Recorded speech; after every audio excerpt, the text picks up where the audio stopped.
to move through the pose breakdown section of the athlete's manual, which on page 34 lists the postures.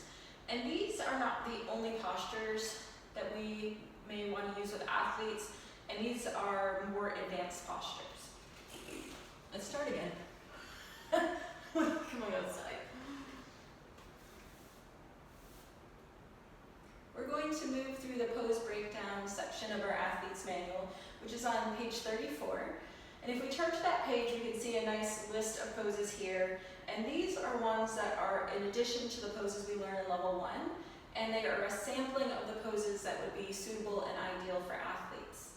For our intent would be to go through talking about the key alignment principles, how to get into the pose, modifications while we're there, and then ultimately take that look of how this particular pose would be beneficial to an athlete or a specific sport, and maybe perhaps different asymmetries or muscle imbalances it would help to target. So starting with our first pose, which is our twisting chair, we're going to start in chair pose with our feet and knees together. And as we bring our hands to heart center, we want to make sure that our big toes are touching. Our inner thighs are together. Our heels may or may not touch. It really just depends on our individual foot. As we first sink down into chair, we want to notice that our hips are pulling down and back. We want to use the strength of our pelvic floor, our mula bandha, our core lock, belly lock. And then what we ultimately do is those hips dropping just about at knee height. We'll use the strength of our torso to rotate. We can place the elbow either in between the knees or to the far side of the knee. We want to take a quick gaze down to make sure that our knees are aligned. What tends to happen is the hips shift. One knee will jut forward, and that's the knee of the side you're twisting away from. You'll want to pull that side hip back in order to square the hips. So in this position, I'm twisting to the right, so I want to pull back with the left hip. What's common is that people's heads drop below the heart, so we need to encourage them to drop their hips. If they can't maintain head above the heart, they can always place the hand onto hip into knee. And then we'll try that on the other side. We can stand back straight, bringing palms together and hands to heart center.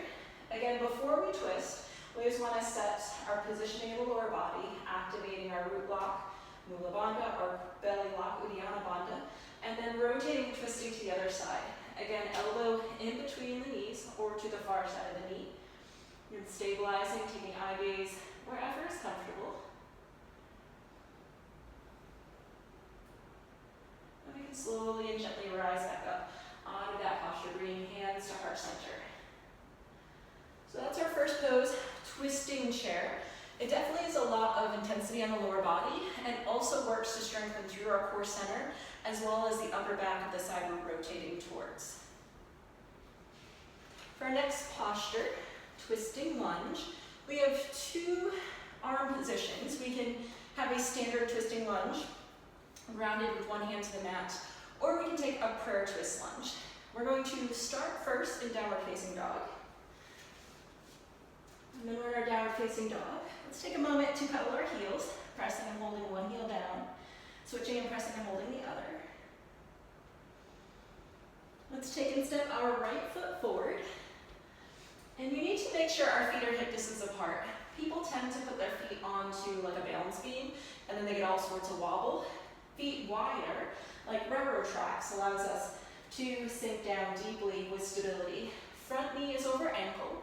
Back leg is straight. We want to push out of the back heels to activate that quad. Grounding the left palm into the mat. We'll use the strength of our torso to rotate open, lifting arm up to the sky. The tendency is going to be for this front knee to drop outward, so we'll want to hug that in towards the belly and belly towards the chest. So again, we're not leaning backwards and our knees not dropping outward, creating that connection of thigh and belly. And as we release our hand, let's move back into downward facing dog. We can find the same pose on the other side. Left foot drawn forward. Okay, let's first check our feet hip distance apart, making any adjustments as needed. We tend to have our weight back, where knees not quite over ankle. So I always cue pushing on the back toe, because that, again, activates the quad and helps us to create alignment on that front knee and ankle. Right hand grounds to mat. We can also use fist, or perhaps even a block if that helps. And as we ground to the mat, lifting left arm to sky. hugs the thigh, thigh to belly. We want to strengthen the upper back, pulling the shoulder blade back and down on that left side to help open up through the heart center.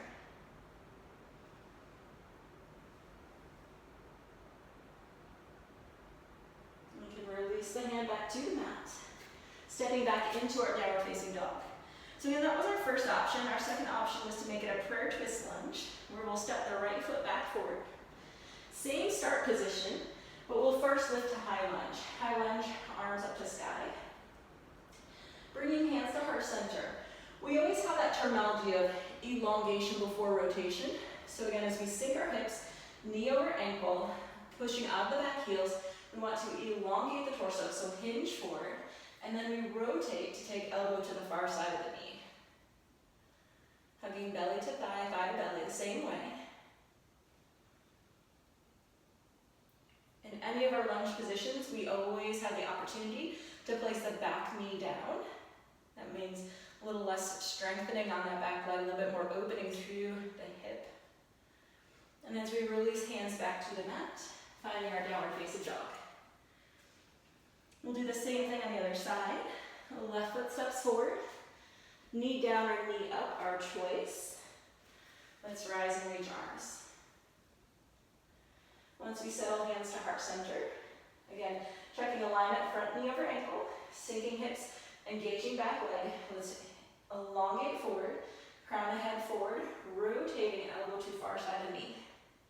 Creating that space in the front where we create dynamic tension of thigh hugging towards the chest, chest to thigh. And the more that we create that dynamic tension, the more opening we get through the outside of the hip. So in this case, the left hip, the glute medius, outside part of the hip is going to open. And we can gently untwist and return knees to mat. So again, two different options, a lot of strengthening opportunity. And like I mentioned on that last side, the more we can keep that knee in a line with the ankle for safety of the knee joint and promote that rotation, it's going to get some stretch to the outside part of the hips. We get to strengthen through the core, strengthen through the back. Really phenomenal pose to help create balance. On page 37, we have three-legged dog. This is probably one that we've already practiced, but we have basically two ways of practicing three-legged dog. One is with the hips squared, which would be strengthening the glutes more, or we can do what people traditionally do, which is an open hip, which is going to allow a little bit more releaser from the hip flexor on that side. So let's come into downward facing dog. And we're first going to start with that strengthening option. So as we soften our knees, pulling hips up and back, let's lift the right heel to sky. And at this point, we want to keep the right hip squared towards the mat as we press through the foot, creating that dorsiflexion as if we're putting a footprint on the wall, toes facing to the ground. And then the foot back down to the mat. Let's try the same on the other side. Strengthening option, lifting the left heel to sky, working to keep our hips squared. This is activating our glutes. And we can place it back down. Now let's try that opening hip option. Lifting right heel back to sky. We can drop the heel behind, bending at the knee. This is our open hip flexor release option. And then we'll return to downward facing dog. Trying the other side, lifting, opening the hips. When we open our hips, we still work to keep shoulders squaring towards the mat. They will open slightly, but the intent is to keep the upper body squared. And as we release down to the mat, moving to our next pose, we have hand to big toe or gorilla. This is a forward fold option that allows us to get a little bit more elongation to both the spine as well as the back of the legs. The reason being is that we add a hand grip option of either yogi toe grip with two first fingers wrapping around the big toe, capping off, or we can slide our hands all the way underneath the feet. And if we take the hands underneath the feet, we also get the opportunity to stretch up through the wrist, which feels quite delightful. Most athletes are tight, so we can also offer an option of putting, if we want that wrist stretch, to put hands on a block. So we'll practice all three of those. When we come first to tall position on our mountain pose, let's inhale to rise arms to sky, releasing down into forward fold, hinging at our hips. Let's take a moment here. First, starting with hand to big toe. So we want those two first fingers wrapping around the big toe, capping off with a thumb. That's called a yogi toe grip. That will be our first option. Or if we would like, the wrist stretch option with blocks, 1 or 2 blocks. We can just take and put our hands, palms facing up, fingertips pointed towards us. This would be the gorilla option if flexibility was limiting. Or what we can do is place hands all the way underneath the feet, such that the big toes are coming to the wrist creases. Again, that's going to give the opportunity to stretch the wrists. Finding whatever option we would like, I'm going to take the big toe option. We first inhale to elongate heart center waist, slightly tucking chin and lengthening back and neck. And then we create dynamic tension in the upper body by bending the elbows alongside the outside of our thighs or our calf muscles. And as we bring that torso closer, belly towards the thighs. We can flow that again, inhaling to elongate, exhaling. So again, what we're doing here is creating length in our spine, strengthening our big back muscles of the lats. We're also strengthening our biceps, lengthening the back of the legs, hamstrings and glutes. And as we release back, inhaling to rise tall, bringing hands to heart center. So that's our hand to big toe or gorilla. I like to teach both hand options together rather than one separately because we never know what the flexibility levels are or maybe someone has a preference. So it's good to give them as many options as possible. Our next posture is Warrior 3. Warrior 3 is a nice balance but also strengthening opportunity for the body. And what we do is we work to get our bodies parallel to the ground.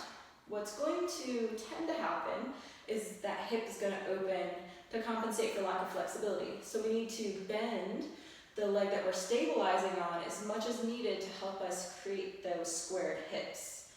So as we are at the top of our mat, let's place weight into our left foot. Hands can start at heart center. As we bring our torso forward, we're lifting that heel behind us. Again, bending that stabilizing knee as much as we need so that we can keep that right hip squaring down towards the ground. We are working for parallel, but we don't need to get to parallel. Back foot is lifted. We're firming up through the quad so that we can press the heel back, toes to ground.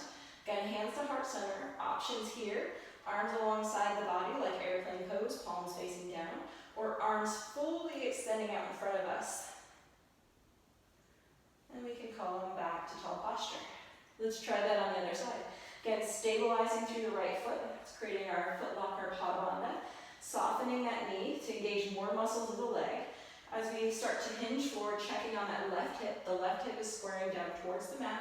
We're pressing through the heel, toes to ground, hands to heart center. Staying here, maybe taking the arm options alongside the body, airplane pose. Arms fully extending overhead. And then we can return to tall posture. So that's our Warrior 3. Again, an opportunity to strengthen the legs, the back, the core stabilizers. Depending on what arm options we choose, we can get some strengthening there. And also is a good opportunity to create some awareness of body, total body balance.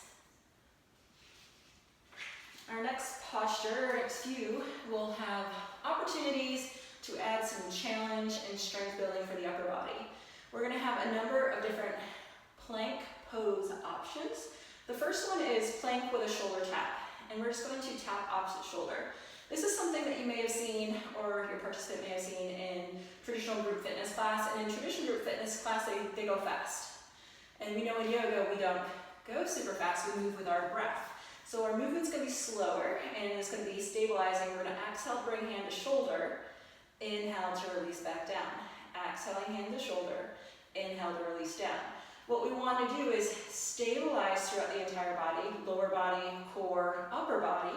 And to do so, we need to make sure that our hips are not shifting side to side, because that's going to be the tendency, is that we are losing strength and control of the body. Two things I recommend. One, starting on knees first to see what kind of stabilization is needed. Then, if we go to our toes, that we are going to take our feet wider than hip distance apart, maybe just about as wide as the mat, because that's going to help us brace a little bit more and stabilize. So again, I'll show us the what not to do. The what not to do would be, one, go fast.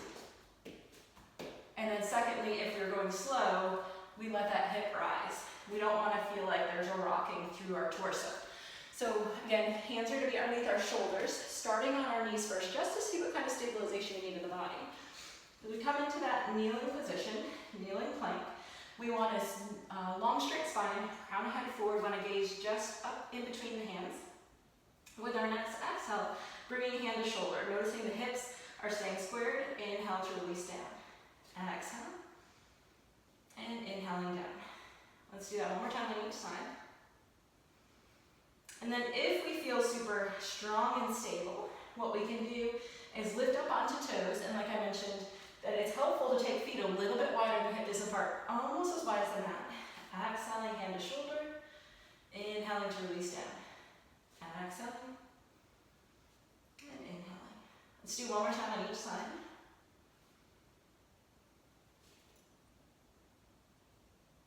We can release down. Maybe take a rest in child's pose. I always like to do that so that we can roll out our wrists, give a little stretch. So that was our plank with shoulder taps. Our next pose is opening and closing side plank.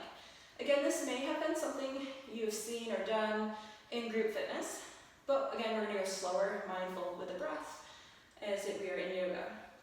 We can do this from kneeling side plank, full side plank with feet split, and then full side plank with feet stacked, which is very challenging. So we'll walk through the progression of each. And what this is going to do is strengthen the upper body, stabilize the muscles of the shoulder, it's going to work our core. So first, let's come into full plank. As we place the right knee down, let's open into a kneeling side plank. So this will be a start position. And what we want to do is take this lifted arm, the left arm, inhaling breath. Exhaling, we're going to dive underneath. And when you dive underneath, pull up from that lower side oblique. So in this case, the right side, you're lifting upward towards the sky. Inhaling to lift back up. Exhaling, diving underneath. Inhaling to lift back up. Okay. Now we can try it from a full side plank with our feet split. So when we split, we want that top leg forward, bottom leg back. Inhaling to stack. Exhale, dive underneath. You can see how I pike up my hips a little bit. Inhaling to lift back up. And we want to mostly keep the shoulder and the wrist stacked. Exhale to dive. Inhale to lift. So that would be the second option. I said the very advanced option would be feet stacked, like is shown in the manual. And I would definitely recommend progressing up through first versus starting. As we always do in yoga, don't start with the most challenging. So progress up, and as you feel you're ready. Keep in mind, always have the option for forearm, always have the option for fist, if that hand and wrist is not happy on the ground. As we come back with that right hand, let's fully stack up. Inhaling a breath here. Exhale, dive, pike the hips. Inhale to lift back up. Exhale to dive. Make sure belly is to spine. Inhale to lift. Now let's try all those options on the other side. So we come first to our plank position. Drawing left knee underneath it. Opening into kneeling side plank. Inhale and breath here. Exhale to dive underneath.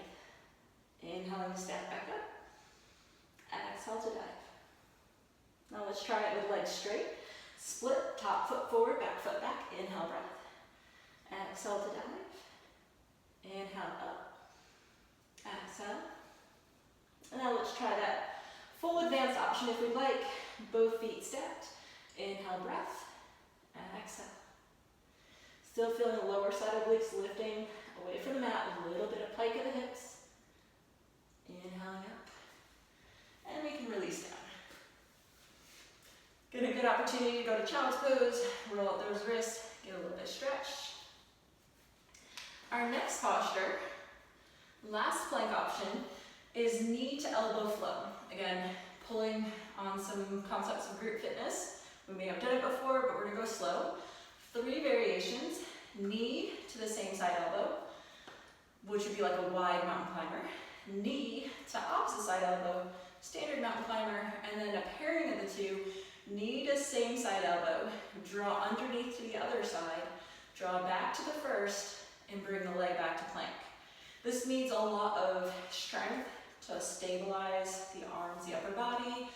And some people may feel like it's tiring on the wrists or shoulders, in which case we always offer the option of either holding in plank between the sides or moving to downward facing dog. So we'll practice these. And again, you can move in and out of the plank position from kneeling as well, is the full plank. So let's come on to first hands and knees. The options here, we can move to plank. We're going to do that wide knee first, inhaling breath.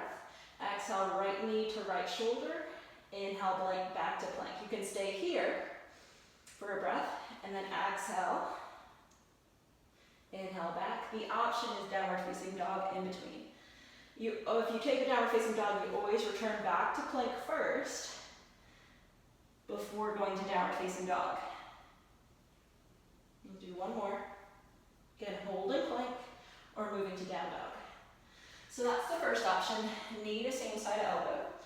What I like to do is to help people move slower and more mindfully is tell them how many they're doing first. Like we're going to do a total of 4 or a total of 6, so that they can work on moving slow and controlled versus thinking, I'm going to keep going as fast as I can because when is this going to be over? That tends to be what happens in group fitness, so we want to make sure they stay slow and mindful. So next variation, knee to opposite side elbow. A key thing about all these knee to elbow options is they don't necessarily need to touch. It's more of drawing towards. Someone may have more or less flexibility, and we want to maintain neutral spine as opposed to rounding in order to make the joints meet. So as we come into our plank pose, inhaling breath, exhaling right knee underneath towards the left elbow. Inhaling back to plank or taking downward facing dog. Let's shift to the other side. Inhaling back to plank or finding down dog. Let's do one more time on each side. Again, holding or flowing. In and out of down dog. And then we can rest. And take out those wrists, roll them out. The last option is knee to same side elbow. Draws across to the opposite side elbow. Back to the same side elbow. Return to plank, hold, or find downward facing dog. So we'll try that option. As we meet in plank, inhaling breath, prepare. Exhale, knee to same side, drawing underneath, drawing back to the first, return to plank. Holding or moving to down dog, let's switch sides. Knee to elbow, cross, elbow, return, down dog or plank, knee, across, back, return. Make sure to find strength in the core center. Stabilizing shoulder girdle by pulling shoulder blades down, pressing hands firmly into mats. And as we finish, we can come back. Another option we have in any of them, rather than flowing, is to take and hold, such as we bring knee to elbow and hold it 3 to 5 breaths. So instead of flowing, again, we can be like, let me just hold here 3 to 5 breaths. And then once I finish, 3 to 5 breaths on the other side. That'd be the last variation. Next, we have gait with cat-cow flow. This one's really great for stretching obliques, inner thighs, outside of the ankle. This is one I like to mention too, is that the more you need it, the more you feel it. As we know with any of our poses, the more mobility, lengthening your muscles need. You can go into a pose and be like, this is the most fantastic pose ever. The less you need it, the less you feel it. This is particularly with regards to adductor tightness, so inner thigh muscle tightness.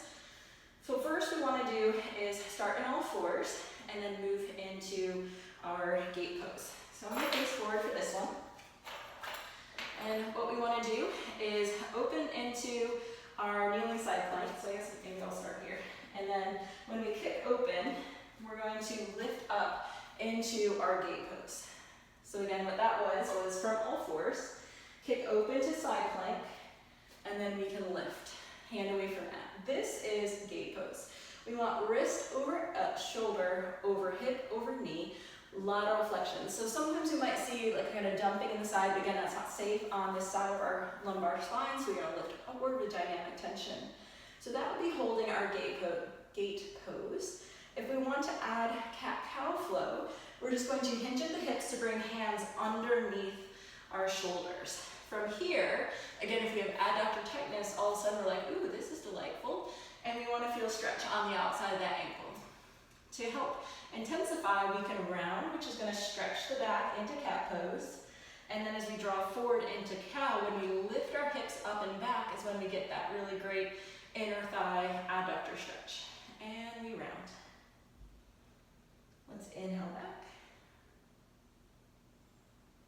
And as we return to neutral, let's do the other side. So from here, all fours, let's just take that leg out. And we can lift up into gate, holding here. Sometimes it's nice to do gate pose flowing with a kneeling side plank, and you can lift that leg away from the mat. So you can always do fun stuff like this prior to moving into the cat-cow variation. And that leg lift is optional. So we place hands underneath our shoulders. Again, knee is still underneath hip. Let's inhale to arch forward into cow pose. Tucking and rounding into cat. Let's do one more time in each direction. Inhaling forward. And exhaling back. And if we return to neutral, talking about this foot on the side, sometimes people's feet will peel up. And that's totally fine. The intent is that we want to get the foot flat to the ground. It may or may not happen depending on ankle mobility. Also, if someone wants to turn out a little bit on the toes. But again, we want to be comfortable on the ankle. The idea is that we're working to create some sort of grounding through that extended leg. Our next pose is one of my favorites, both balance and hip flexibility, and that is standing balanced pigeon. So we come into a standing place on our mat. What we're going to do is come into, it says easy chair pose, but it's kind of like a baby chair. So we want to just sink down a little bit in our thighs and just soften them up. We want to shift weight to one foot, in this case the right foot, lifting the left knee. We want to then externally rotate knee out, heel in, as we cross across opposite knee. We can help place that leg to a comfortable position. And as we sink down, keeping hips squared forward, hands meeting to heart center. So again, the further down we sink, the more openness it is for our hip. It actually helps our balance a bit more too.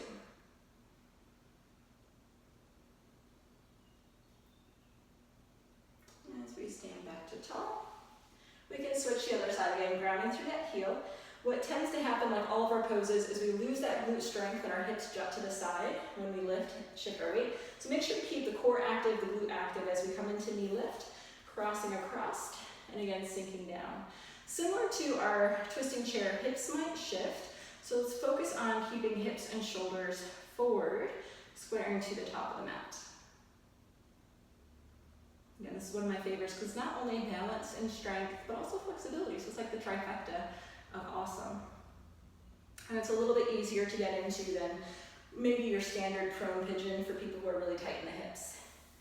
Our next pose is eagle pose. And oftentimes people ask, right over left, left over right, like how am I supposed to remember arms and legs, and is there a reasoning? And it does not matter how you cross them as long as you do them equally on both sides. I like to think of my days back in Girl Scouts and tying square knots, right over left, left over right, and that's what just works in my brain. But if you want to do like right over left, and then switch it, however you want to, as long as again we're crossing both sides. And we're going to start in that easy chair pose, and I'm going to shift weight into the right foot. So we're going to do left over right, and then you can cross. You can put the toe down to the ground. Some of us have the ability to wrap the leg all the way around. Once we get our leg positioning, let's make sure the hips are back squaring forward. And then so I did left over right, I'm going to do right over left. Which is actually this way if I was really not mirroring. And when we have our elbows wrapping, we want a slight lift of the elbows. That's going to open up a little bit more through the back, which will be our rhomboids. And we can untwist. Finding the other side, again, grounding through the foot. Now we're going to do right over left, and with the arms left over right. And what's nice about this pose is you can do the arms and the legs as separates. Like maybe just doing hands to heart center with the eagle legs, or adding the eagle arms to say like warrior one or lunge would be a great pose. As we release back down to the mat. Our next posture is garland pose. Look at that, actually just go straight there. So a couple ways you can get into garland. It says that you can come into it from standing straddle. I generally come into it just from mountain pose. So if you're coming into it from mountain pose, feet are wider than hip distance. I say heel toe out, turn the toes out a little bit. And as we bring our hands to heart center, we sink down, elbows coming to the inner thighs. The other way the manual says is that from standing straddle, edges of feet parallel to edges of mat, we would just shuffle heel toe our feet in. So however works for you to get to that place, or however you like to cue it. We want our elbows to be on the inside parts of our knees, pressing outward. And if we look from the side, what tends to happen is people round. So we want heart center lifting and extending forward. In terms of heels down or heels up, that's going to depend on calf length, Achilles length, mobility through the ankle, mobility through the hips. So heels do not have to touch the ground. For some people they do, some people they don't, and for some people, like me, if I turn myself more into external rotation, turning toes out, then my heels touch the ground. If I bring them more in, then they don't, and that's because of limitations in my hips, tightness that is. So adjust the feet as comfortable. I like to keep the feet turning a little bit more so that it gives me a stretch through the calves and it feels better. But wherever your feet would like to be. So again, what it's going to do is it's going to strengthen through the hips, thighs, upper back, while also getting some length and stretch. It is a great prep pose for the next one, which is crow pose. So crow pose is one of our arm balances, and there's a difference between crow and crane. Depending on the style of yoga, that they call the pose different. So what we call crow pose, how we practice it, another style of yoga calls it crow pose, but they practice it differently, and the version that we do is crane. So let's just kind of make that a little bit more clear, is that we do crow pose with elbows inside the knees. The other way that is very similar, crane, is knees coming all the way up to the armpits on the back of the triceps. That's what some styles of yoga call crow. So again, just to be clear on what version we're practicing. And to help us with the arm balance, we need to think a couple of things. Core is going to mean more than arms, and we probably have to shift forward a little bit more than we think we do. So a couple things we can do with our class, if we want to teach them crow, is to have a block. The block will help them for two ways. One, they can put their head on the block, such as if they're afraid of falling on their face, oh, let me just put the head on the block, and then my head won't be on the floor. Or if we need to get them to shift weight forward, is that we can put their feet on the block and make what is called like a little perch. And so it automatically shifts them more forward. So both of those will help to start to feel some confidence on where our bodies will be positioned. And once we are actually ready to practice, we want to put the hands underneath the shoulders. We want to have the tiniest bit of turn in. So if my hands were up, I'm going to turn them in like that. Not like this, not like this, not like this. Tiny, little bit. Because what it's going to do is I'm going to create a little ledge with my elbow that I'm able to hug my inner thighs in while simultaneously pushing my elbows out. So as I place my hands underneath, tiny, tiny, tiny, like 0.01 degree turn inward, then I have to evaluate where are my knees compared to my arms. So leg length and arm length are going to dictate, but in any case, you're going to have to lift your hips as you extend your legs so that your knees are above your elbows, in which case you start hugging the thighs in, pushing the elbows out, and at that point, it's just a matter of shifting weight forward, and that you come forward enough that your toes get light on the mat, and then it's just an ankle movement to lift up. So I like to say that your ankles are like landing gear, that once you're airborne, once you're at proper altitude, then whoop, you just pick them up. So as we again lift our hips up, we want to hug, elbows out, knees in, come light onto the toes, and then lift your landing gear away from the mat. And at this point, it's a lifting of the hips to the sky. Again, as you create sensation of that lift, we want our eye gaze to be just ahead head of our fingers. What tends to happen is people look at their toes and that's when they feel like they're falling forward. So as long as you're shifting forward and looking forward, it'll keep you from falling off. So that is our crow pose. Really great arm balance, again, strengthening the upper body. You do get some stretch to the groin area and the abductors. Our next pose, fan favorite, pigeon pose. We come into pigeon pose from downward facing dog. So as we meet into downward facing dog, what we want to do is take the right foot and bring it towards the wrist. At this position, we need to externally rotate from the hip. So we want to think about bringing knee out, heel in, such that the knee comes to opposite wrist, or knee to same side wrist, heel to opposite hip. As we first lift up, we lift up always first because it's a deep stretch for the outside part of the hip, and it prevents us from going immediately into that stretch reflex. Also allows us to stretch the hip flexor of the opposite side. So inhaling a breath here, and we can stay. We can add maybe in a quad stretch if that would feel good. We also have the option of coming forward and down into our full expression of the pose. Once we feel like we've been here for long enough, which usually people are saying no, not long enough, we then want to lift up using the back foot, tucking toes, shifting forward. That helps us to unweight through the front leg and return to downward facing dog. Let's try the other side. Knee to wrist, externally rotate, placing the foot down. I like to keep sliding back a little bit because if a person doesn't have the strength, the range of motion to get the leg all the way forward, sometimes we're a little too heavy on that front knee, so we'll just kind of shift back and maybe a little rock side to side. Lifting first to stretch the hip flexor, and then we can stay, maybe adding a quad stretch, or coming down onto forearms. And again, when we've had enough time in this stretch, tucking back toes, shifting, and returning to downward facing dog. If anyone has any sort of knee issues, we have our standard hip openers, supine pigeon, seated pigeon, cradle the baby, all from level 1 that we can do as option. The next pose is thread the needle. And we have to remember we can progress into this in various manners. This first picture in the manual is kind of like the most basic, like someone is really, really tight and they're back and they just can't quite get that mobility of the shoulder. So from this, we want to start in our all fours position. Lifting first with the left arm to sky. We're then going to bring this hand underneath and through between the opposite wrist and knee, setting down onto the side of the shoulder.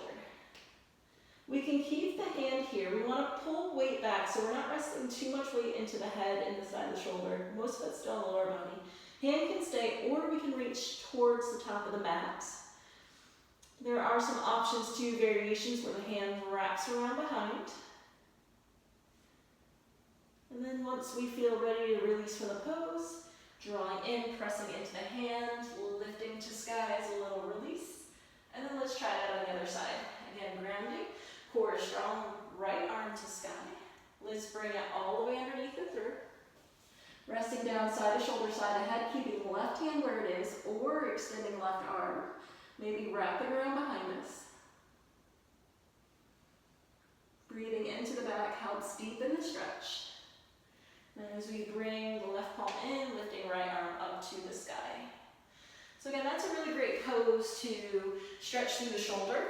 If someone, again, that's a little too much pressure, they can always do a seated shoulder stretch. It also helps to stretch out through the rhomboids, center of the back, and some of those upper back muscles. The mid-trapezius, the serratus anterior, so we're drawing that arm all the way underneath and through. Our next posture is called Sea Animal. This is one from level 5, and I love this pose because I was teaching it one time to my NC State students, and I said, oh, we're going to do Sea Animal, and they're like, what kind of sea animal? And I'm like, I don't know, you tell me. And so we practiced it, and they told me it was a hammerhead shark. So every time I think about that class, I think about the hammerhead shark class, and that was like 5 years ago. So it's locust with a little bit of longer lever. So we're going to put our hands behind our head, as opposed to locust, arms are alongside the body. We don't need to interlace the hands behind the head, because what that will do is tend to kind of push the head forward. We just want to put the hands light on the outside part of the back of the head, maybe even to the ears. If someone's really tight through the chest, they can put their hands there. So let's come down onto our belly. And as we find this prone position, we're going to place the hands just to the back of the neck. We want to engage strong through the core center, and as we inhale, let's lift the heart center away from the mat, elbows lift, pulling shoulder blades together and down the back. We can stay, or like in locust, we can add the legs lifting away from the mat, engaging the glutes. Thinking about lifting up and extending crown of head forward as we press the toes back. As we release back down to mat, hands underneath shoulders, and we'll press back into child's pose as a little bit of counter stretch. So again, this is great for strengthening all of the posterior chain. We have everything from the erector spinae, we have our upper back muscles, mid-back muscles, we even get back and shoulders by lifting those arms, so entire back side of the body gets to be active. Our next pose is seated Turkish twist. And this says coming from a seated position or staff pose. And what we want to do is cross one knee over the other. So I'm going to say bring the right heel in towards our glute, crossing the left across. This would be the start position. And we want to stack our knees pretty much on top of each other. From here, inhaling and lifting our arms to the sky. Let's bring hands to heart center. Again, elongation before rotation. Let's hinge a little bit forward to elongate, and then we're going to rotate towards the top knee, so towards the left side, elbow coming to the far side of the knee, pulling back our shoulder blade, left side shoulder blade, to help us deepen into the twist.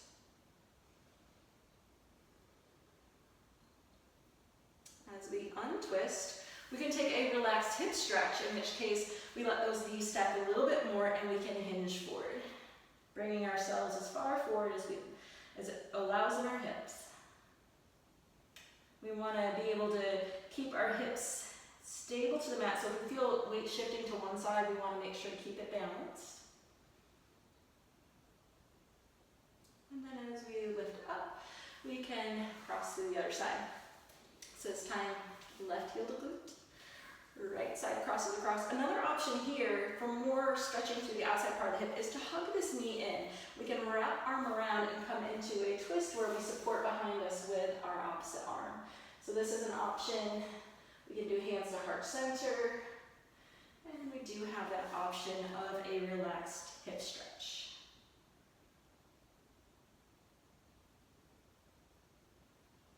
If a student has problems stacking the knees like this because their hips are very tight, we can always do it from that staff pose where one leg stays out, and then we can come into the twist or into the twist this way. So again, that's always an option to have the opposite leg extend. We have a seated forward fold. And with our seated forward fold, first we want to find staff, moving the flesh away from the sits bone so we can sit nice and tall. This is a great posture if we want to elevate our hips to help create that neutral posture and make sure that we're in a neutral pelvis. We'll draw the left heel in towards the thigh. And we can have that wherever's comfortable for our knee. It doesn't need to be pulled all the way in, but just somewhere on the inner thigh. As we inhale, length, we can exhale, hinging forward. As we fold forward, we can place hands on thighs, shin, ankle, foot, maybe even utilize a strap for tightness, where we can place a strap on the bottom of the foot. I have a lot of tightness, so this is where I stay. Coming as far forward as desired. This is going to allow us to stretch the hamstrings, the low back, sort of open up through the upper back, allowing ourselves to be able to bring heart center towards the toes. As we rise back up, let's switch to the other side. This time left leg extends, right foot draws in, adjust as we need to for tall neutral posture. Inhaling a breath, and then with an exhale, we begin to hinge forward. As we come into the posture, we can always do it with a circle sweep of the arms as we can inhale up, exhale, hinging forward if we'd like to have that as an option.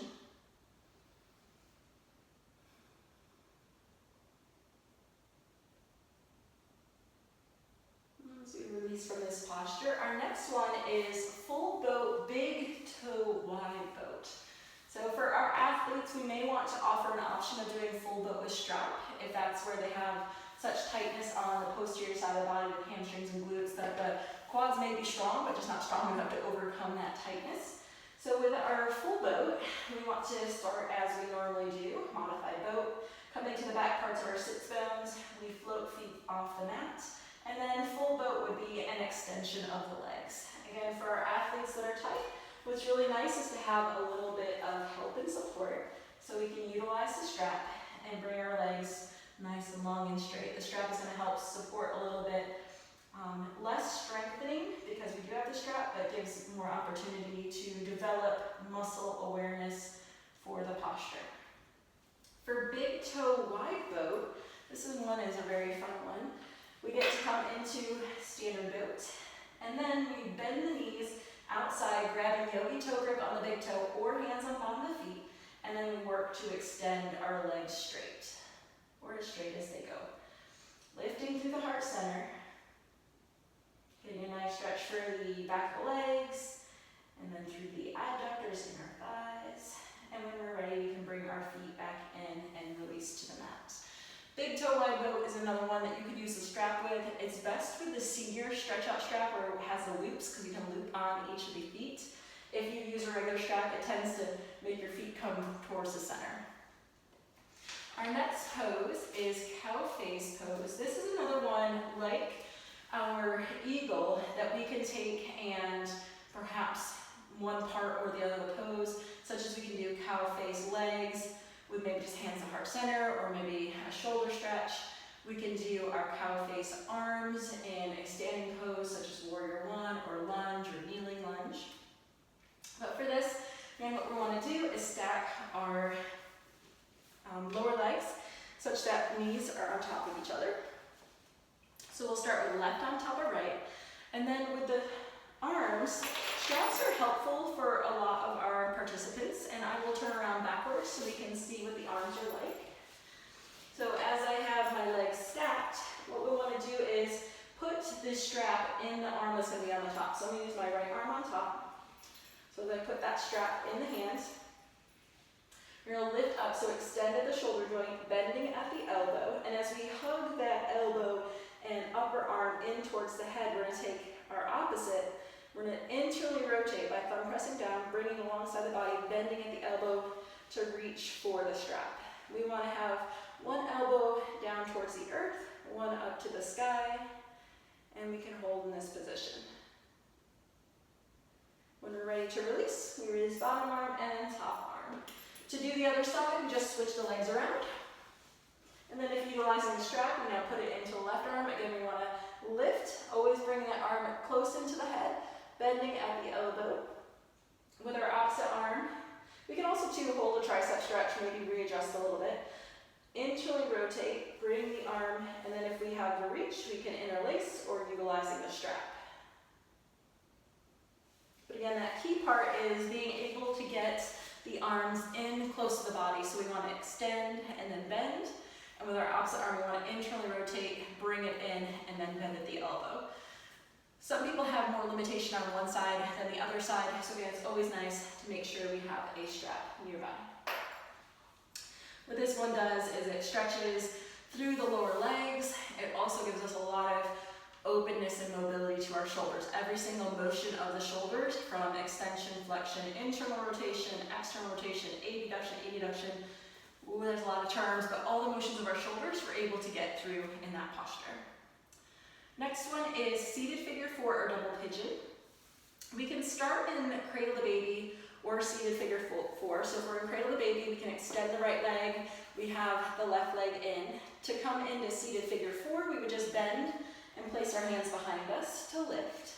The next progression, so those would be level one poses. The next progression would be double pigeon, where we would then bend the bottom leg to be able to stack our lower leg like fire logs. We can stay here. Sometimes it's helpful to lift arms behind.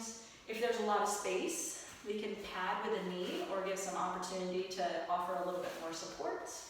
And if we have nice openness in the hips, we can hinge forward, bringing heart center towards the shins. This is going to stretch the adductors, abductors, our internal rotators, our glutes if we're folded. Another option we can do is if we want more openness to the hip, is that we can lift up, walk towards the top foot. So rotate, and then extend this direction. And that's going to give more stretch also through some low back muscles. And as we come up, we can switch to our side. So get starting with the leg extended in our cradle the baby option. We can then make it seated figure 4. And then from there into double pigeon, where we can stack. If you know your participants are flexible enough for double pigeon, you can move right into it by bending one leg and then stacking the other. And then remember all the options we can take once we're in this position.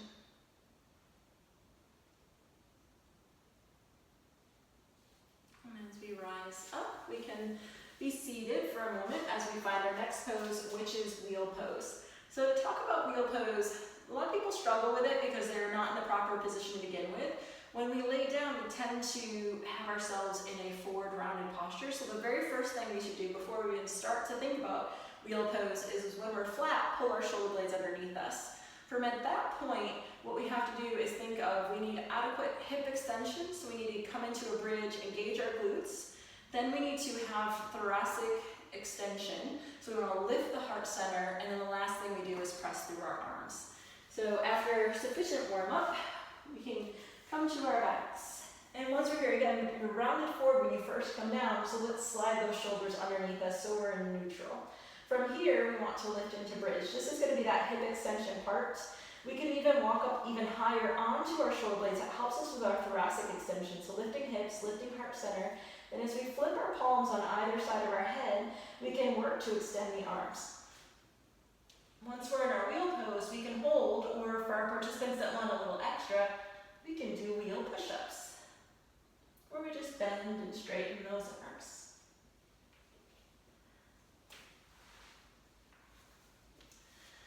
And that's our wheel pose. It's really good for stimulating the adrenal glands, opening up through the entire front of the body while strengthening through the back of the body, and energizing as well. Our next pose is headstand. And as a reminder, in YogaFit, we always practice forearm headstand as opposed to tripod headstand, just for the safety of the cervical spine or the neck. So what we're going to do is just like dolphin, we're going to make fist in hand. We can tuck that pinky in to make it a little bit more stable, making sure our elbows and shoulders are stacked. And then what we want to do is, from that dolphin-like position, walk, walk, walk, walk, walk, walk, until we can get our legs up on the wall. So I'm going to practice and move my mat this way so you can see me from the side.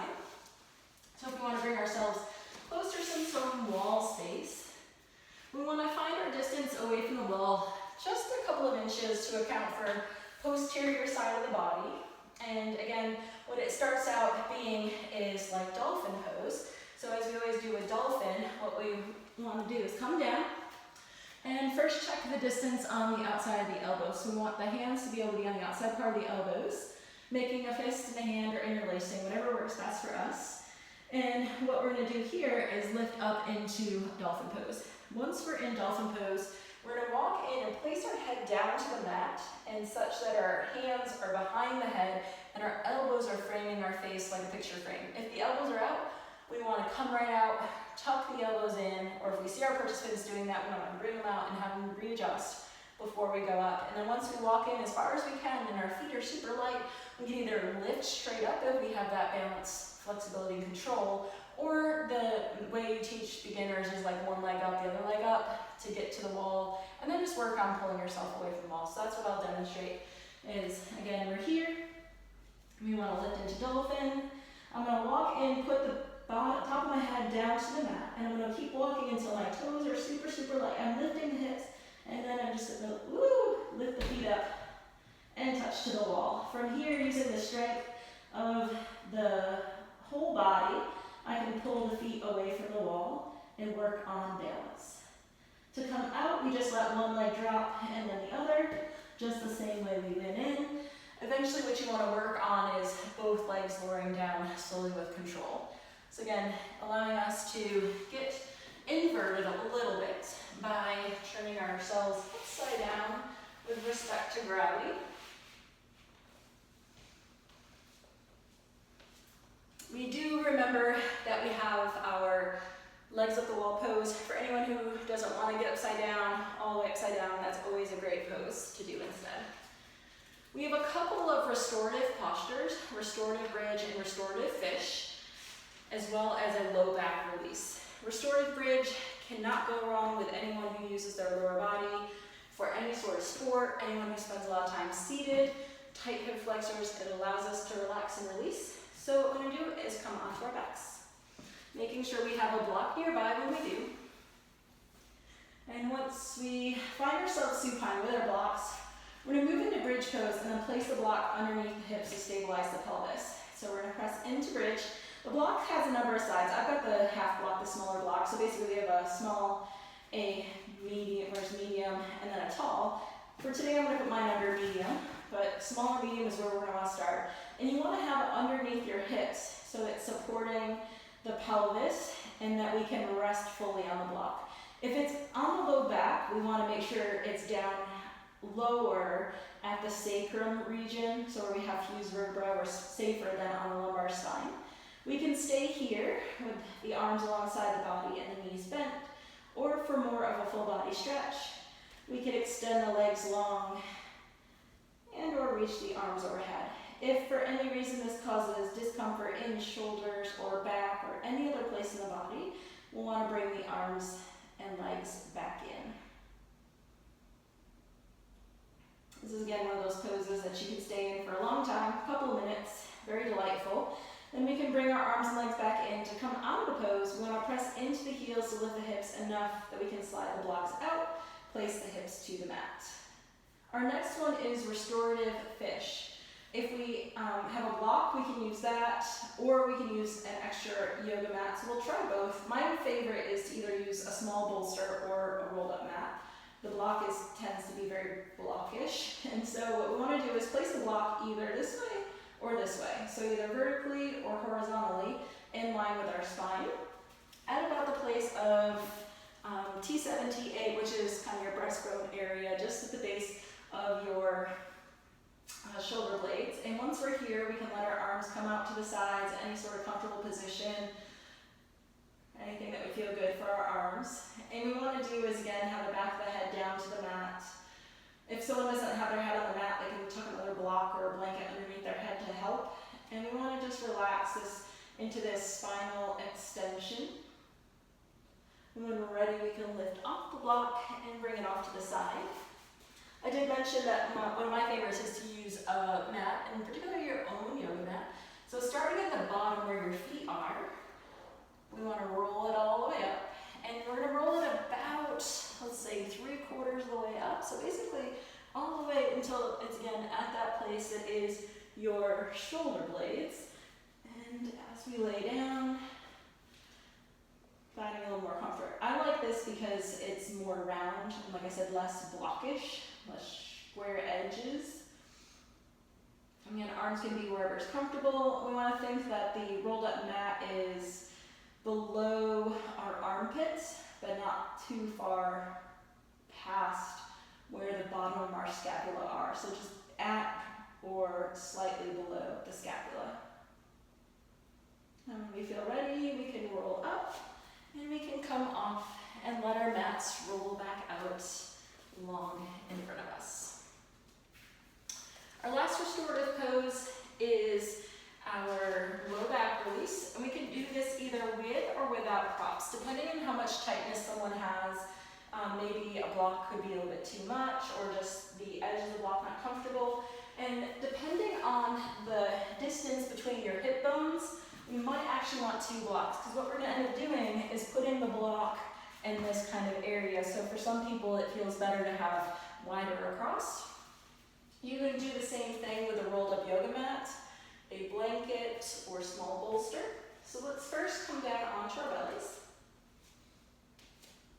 And then we can do low back release, like I mentioned, with no props whatsoever. So this would just be laying prone. We can put our forehead down on hands, we can put the cheek whatever's comfortable for the back.